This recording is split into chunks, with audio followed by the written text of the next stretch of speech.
အမျိုးသမီးတဦးဟာခင်မွန်းဖြစ်သူရဲ့အယိုးပြအိုးကိုထိုင်ကုန်ပေါ်မှာတင်ထားခဲ့ပါတယ်။ဒါကိုမြင်သွားတဲ့တခြားခရီးသည်တွေရဲ့မကျေနပ်မှုကိုမမျှော်လင့်ဘဲခံလိုက်ရပြီးလူတိုင်းရဲ့အာရုံစိုက်မှုကိုချက်ချင်းရရှိသွားခဲ့ပါတယ်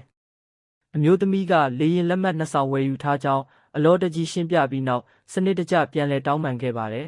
။ဒါပေမဲ့ဘေးကအမျိုးသားဟာနားလည်ပေးဖို့နေသာလေယာဉ်အမှုထမ်းကိုခုံပြောင်းပေးဖို့တောင်းဆိုခဲ့ပါတယ်။လေယာဉ်အမှုထမ်းကလည်း economy တန်းမှာခုံအပြည့်ဖြစ်နေလို့ခရီးသည်အနေနဲ့ခိတ္တသီးခံပေးဖို့တောင်းပန်ခဲ့ပါတယ်။အဲ့ဒီစကားကိုကြားလိုက်ရတဲ့အမျိုးသားဟာရုတ်တရက်ဒေါသတကြီးနဲ့အခမဲ့အဆင့်မြင့်တင်ပေးဖို့တောင်းဆိုလာပါတယ်။ပြဿနာမဖြစ်ရအောင်လေယာဉ်အမှုထမ်းဟာလေယာဉ်မှုချုပ်စီအမြန်သွားရောက်အစီရင်ခံခဲ့ပါတယ်။အခြေအနေကိုသိသွားတဲ့လေယာဉ်မှုချုပ်ကကုမ္ပဏီဥက္ကဋ္ဌစီအကြောင်းစုံတင်ပြလိုက်ပါတယ်။ဥက္ကဋ္ဌကလည်းချက်ချင်းပဲသူ့ရဲ့ထိုင်ကုန်ကိုဖယ်ပေးလိုက်ပါတယ်။